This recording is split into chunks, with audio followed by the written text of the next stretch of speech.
చాలా తొందరగా అయిపోయే రెసిపీ అంటే మ్యాగీ అంతేనా? కాకపోతే అది చాలా అన్‌హెల్తీ. మీకు తెలుసా? ఇలా చేసి చూడండి చాలా హెల్తీ. హెల్తీ అయినా అన్‌హెల్తీ అని అంటున్నానని చూస్తున్నారా?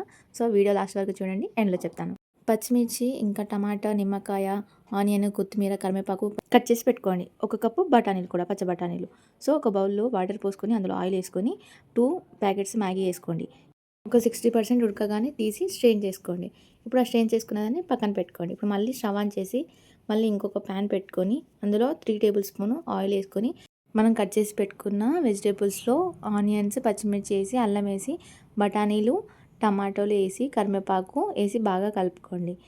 తర్వాత కొత్తిమీర ఏసి 1 ½ స్పూన్ సాల్ట్, కారం ఏసి, ధనియా పౌడర్ ఏసి బాగా కలుపుకోండి. ఇప్పుడు మ్యాగీలో మ్యాగీ మసాలా వస్తుంది కదా! ఆ మ్యాగీ మసాలా ఒక ప్యాకెట్ ఏసుకొని, మ్యాగీ మసాలా ఏసుకొని ఒకసారి కలుపుకొని వాటర్ ఏసుకొని అందులో ఒక 3 నిమిషాలు అలా మూత పెట్టుకొని ఉడకనివ్వండి. ఉడకనిచ్చిన తర్వాత మూత తీసి అందులో మ్యాగీ ఏసి లాస్ట్‌లో బాగా కలుపుకొని కొత్తిమీర ఇంకా నిమ్మకాయ పిండుకుంటే చాలు. ఇంకా టేస్ట్ అయితే వీర లెవెల్ అంతే. సో, ఎందుకలా అన్నానంటే మ్యాగీలలో మసాలా ఏస్తారు కదా! ఆ మసాలా అనేటిది చాలా బాగా ఉడకాలి. ఆ మ్యాగీలే కదా ఈజీగా అయిపోతుంది, తొందరగా అయిపోతుంది వాటర్‌లో మ్యాగీ ఏసి మసాలాలు ఏసేసి తినేస్తారు. సో, అలా తినకండి. సో, ఇలా ట్రై చేయండి. టేస్ట్ చాలా బాగుంటుంది. లైక్ చేయండి, షేర్ చేయండి, సపోర్ట్ చేయండి.